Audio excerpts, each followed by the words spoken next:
Hello, welcome to White Birch Tarot and Astrology. This reading is for May 15th through May 19th. And I realize this is coming out after the 15th, but there's something that happened and I was going to talk about it. I have a lot to talk about the astrology. But before I do that, these quotes that I was looking at, they just jumped out at me. And so I feel like I want to say them, even though I have a lot of other stuff to say. I'll try to go quickly, but I've already said this one before, but this wanted to come out tonight is by the author G.K. Chesterton, and he said, "The way to love anything is to realize it might be lost." So I just felt like somebody needed to hear that. And this one also, which is a little grim because it's about death, but it's from one of my favorite poets, Edna St. Vincent Millay, and she said, "In this mound and what's beneath is my cure, if cure there be. I must starve or eat your death till it nourish me." That wanted to come out, okay. And I think I know why, actually. We'll see. But we've got some, I printed out the chart and then I tried to like highlight it. And as you can see, I am so dreadful with my, now where's my pen?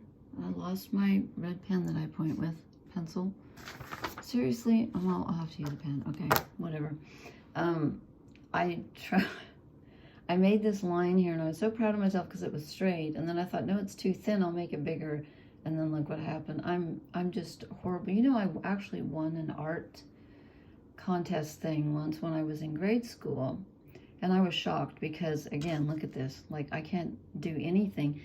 And so I actually asked it, they had them on display and the parents came and everything, and I asked the teacher, the woman, the art teacher, I said, you know, why did I win? Because I was shocked. It was a collage where you cut things out of a magazine and glue them on. Anyway, she said, I chose yours because I love your goose.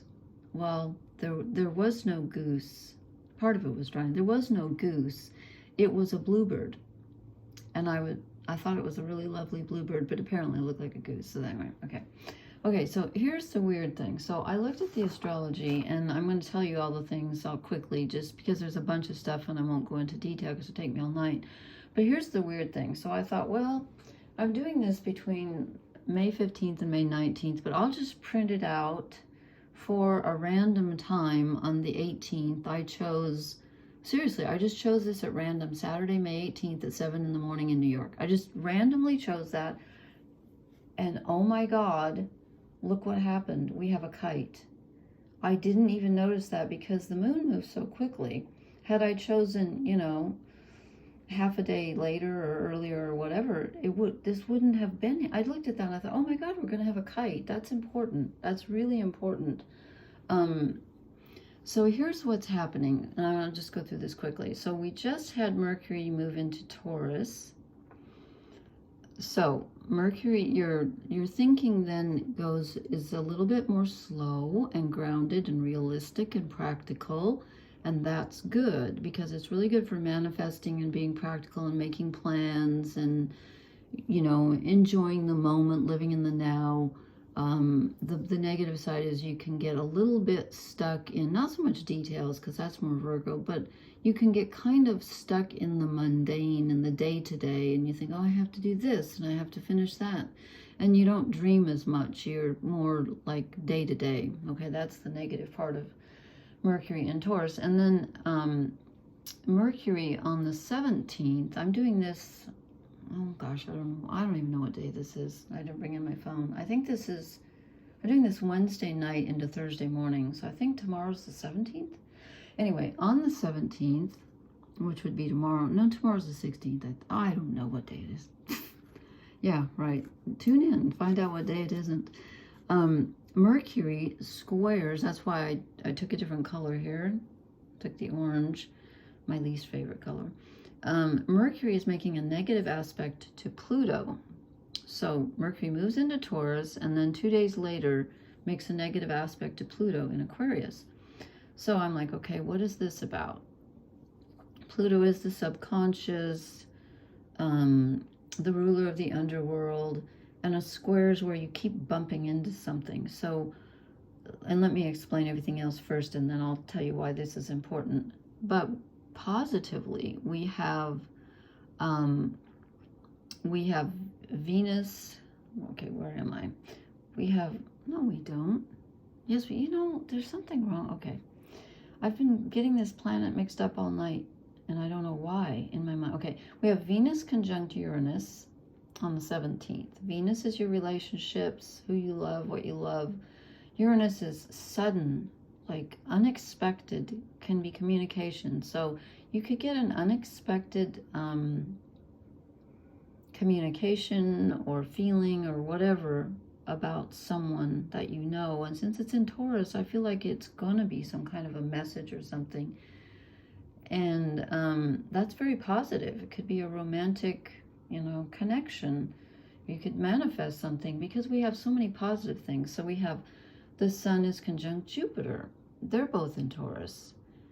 And wait, is Jupiter, let me look.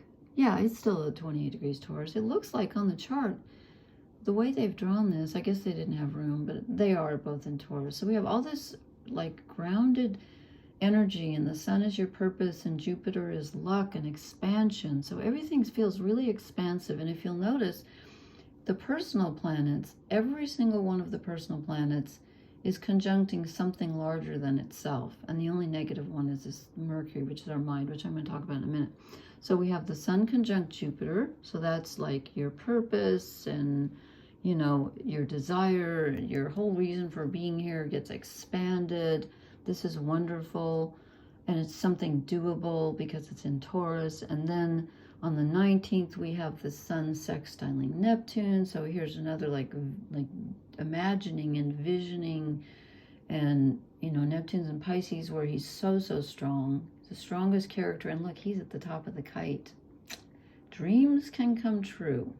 Dreams can come true, seriously. And then we have Mars conjunct the North Node in Aries. This is like just like whoosh, a bonfire of desire, of like the North Nodes is your purpose in this lifetime. Mars is your desire, your physical body, your energy. You're like, yes, I think I finally know what I want to do. I really feel motivated. Okay. All of that's taking place. And then we have this negative aspect between Mercury, our thoughts, our communication, and Pluto. And I'm like, okay, what's that about? Because Pluto rules the underworld. So I'm feeling like since Mercury is in Taurus, which is the earth and grounded, and again, that's not a bad place to be. It's tending to business, you know. It's good. It's manifesting too. And Pluto's in Aquarius, but Pluto is like, you know, Pluto's a more powerful, all the outer planets are more powerful than the personal planets. They kind of overwhelm them. So we have all this positive stuff, and then our minds get stuck on something that's in the there's something in the subconscious.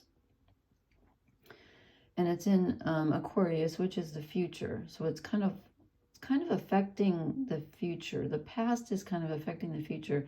And I forgot to put the R on here, but Pluto is retrograde now and moving back into Capricorn. Let's see, not yet. It's still at 2 Aquarius. It moves very slowly. I think I said September or something. It goes into the 6th. I want to say not the 16th, the 15th or something. It goes back into Capricorn. But there's something, Mercury just went direct, okay, a couple days ago. So Mercury, your mind is like moving toward all of this new, you know, futuristic, like, what do I want to do with myself? I think I finally feel like things were opening up and moving forward because we have this, you know, very positive, you know, sextiles and trines, and, well, these are trines. This is a sextile, let's see. Okay, sorry, I have to go from end of Capricorn, so that's 30, 60, 90. Yeah, that's trining. Okay, if that's a trine, then what is this? It's a trine also. Okay, I don't know why this one just looks longer. I guess because the houses are different sizes. So, this is a really positive energy. Now I lost my train of thought. But there's something, Pluto's gone retrograde, so it's like it's forcing you, or not forcing, nothing forces you. You might be feeling stuck on something. Let me put it, okay, hold on. there's something that's brewing. It's like, okay, Pluto was moving forward, then it started going retrograde. There's something in your subconscious, and I know I talk about the subconscious a lot, but it's important. It runs most of what we do, even though we don't know it. There's something that is still in there that we haven't discovered yet. When Pluto was in Capricorn, you probably had a lot come to the surface, and you probably feel like, you know, I think I'm done with that now. Let's focus on the future.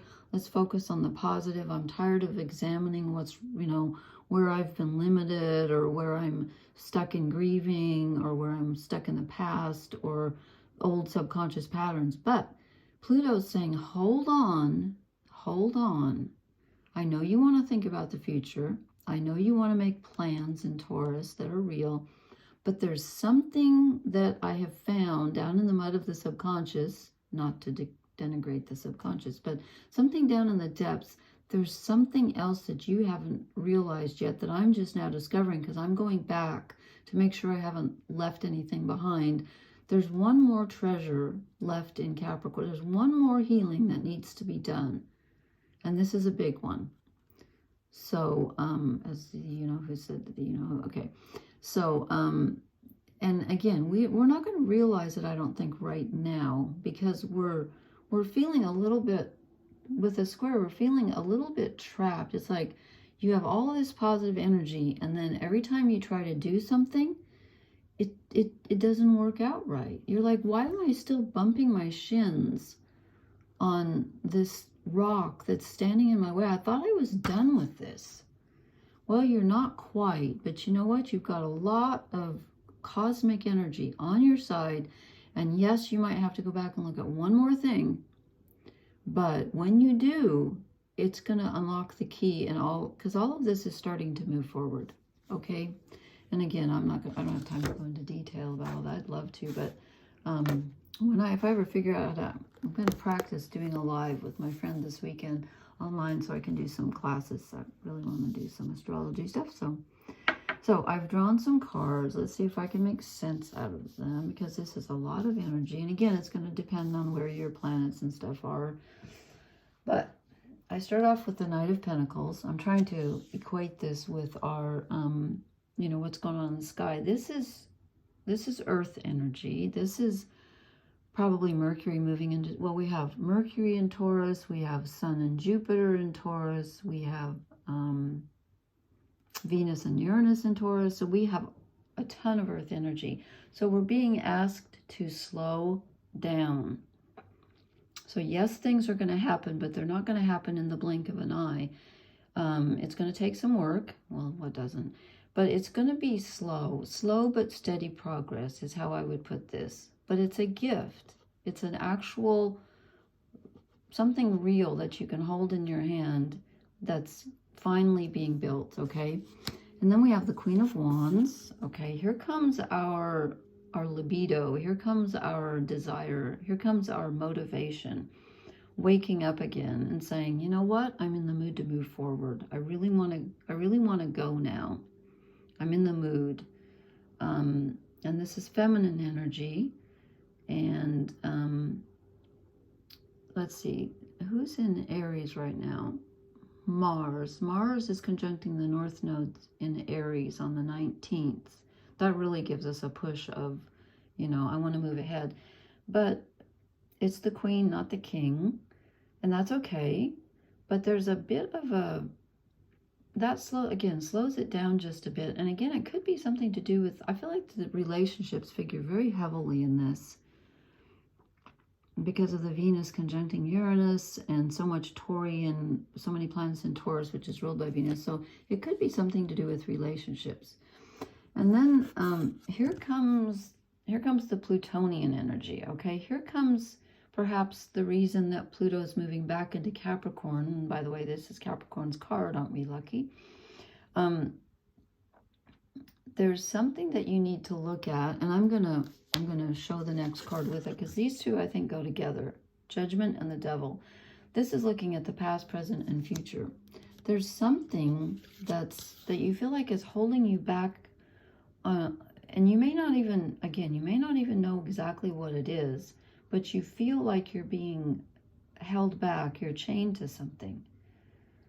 And you feel like it's like all the astrologers are saying, oh, this is the luckiest week of the year when the sun conjuncts Jupiter, and and you're probably like I was like, really, the luckiest day of the year? I didn't feel it, because I didn't.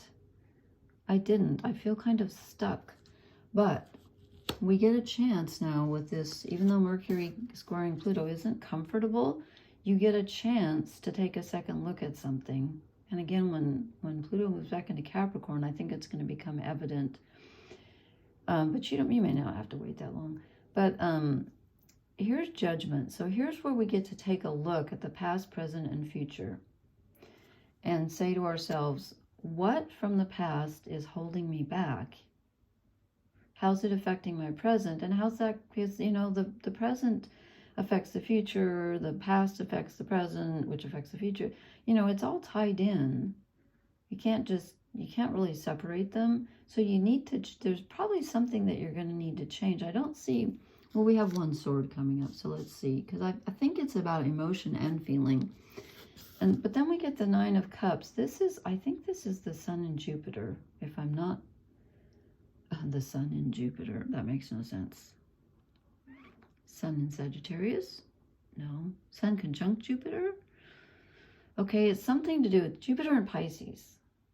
That's what it is, I think. Anyway, since we have the Sun going to conjunct Jupiter, I'm saying that's this card tonight, because this is abundance. And Jupiter's expansion and growth. And so this is emotional satisfaction. It is possible. It is possible at this time. This is going to be kind of a feel-good week. And again, I haven't been feeling it. Although I did have a nice case of the giggles tonight when I caught myself swearing at a root vegetable that wasn't cooperating. And then I got the giggles thinking, really? You're going to go there? Really? You're going to... yeah, so anyway. So we have some emotional satisfaction. Something pleasant is going to come in. Again, there's a little, fly in the ointment, but it's not going to ruin everything. Then we get the Page of Swords. Okay, so here comes, which aspect would I say this is? This is, well, Mercury, thinking, but this is a taking a stand with our thoughts, not letting our negative thoughts take control. And it's standing up for ourselves. It's having mental boundaries. And I think it's sometimes also telling our own minds to back off. Like, how you kind of have like your ego mind that gets stuck on things like, oh, so-and-so hurt my feelings, or this didn't go right, or I'm really angry about that. And then there's the higher mind, which is Jupiter, which I think is, this Sun conjunct Jupiter, not that this card means that, but I think in this case it does, which can give us an expanded sense of purpose and emotions and happiness. But we've got to let go of the pettiness of the mind hanging on to those details and feeling defensive. There could be a little bit of a struggle there where the mind kind of gets stuck and tripped up on, well, she said this and then he said that, and then, going back over old hurts and things in the past that you feel like they weren't fair or they were hurtful. I think that's possible now. And I drew an overall energy card and then a couple of shadow cards. The overall energy is the Seven of Cups. Okay. This time, I think this is a very positive card because I think it's telling us anything is possible. We have so many personal planets interacting with the outer planets in positive aspect that truly life is brimming with possibilities. And again, you might, don't get stuck in your head, because there's more to life than your thoughts and your story, there really is. So then I drew, I don't know why 3 shadow cards wanted to come out. And I started with the Nine of Pentacles. And this is interesting because when I think of Taurus, I always think of a garden. And so I'm thinking that you know, she doesn't look very happy. Well, it's a shadow deck. But you can get bogged down in earthly details and think, I have to do this and I have to do that. And you can kind of get bogged down in the day-to-day. That's the problem with Taurus. That's the negative side of Taurus. And it can also be very stubborn, very difficult to, like, you know, you could have all these flowers around you and she's probably looking down at something she doesn't like a worm. I love worms, so but some people, a spider. I don't care for spiders. I know they're useful. I'm just scared of them. So she's looking down at something she doesn't like, and she's missing the beauty around her. So don't get stuck right now in, you know, in the day-to-day details or the negativity that you could feel. And also, I got the Four of Wands as a shadow card, which is interesting because this is normally the doorway, you know, moving to another level. And I'm thinking this could relate to the Seven of Cups, because the negative side of the Seven of Cups is fantasy thinking. So you could be saying to yourself, oh, I just need to, in order to reap all of the benefits of this magnificent energy coming in, I need to get out of here and go to a completely different place. No, you don't. The universe will meet you wherever you are. You don't need to run away. You don't need to move. I'm not saying you shouldn't or you can't, but you don't need to. But this is the feeling of like, oh, this isn't good enough. I need to move to another level. You're already at the other level. You just don't know it yet. So, you know, sit with it for a minute and don't run away from it. And then I got the third shadow card is the Ace of Wands. And this is the urge to get up and go. And I said, you know, with the Queen of Wands, you're going to feel that impetus. Like, I really want to move quickly. But this is telling us as a shadow card, don't move quickly. Take it slowly. And remember, we started out with the Knight of Pentacles, and that's his message. He's like, I have a gift for you, and it's very real. But you have to have both feet on the ground. You have to be grounded. You have to be open. And you can't be in a hurry, or you're going to miss it. You're going to miss it if you're rushing. So slow down. Slow down. Let the desire be there. Let the feeling of purpose be there, but don't push it. Don't push it right now. So it's really interesting. I'm curious to see what this Mercury squaring Pluto, which again happens on the 17th. I wish I knew what day it was.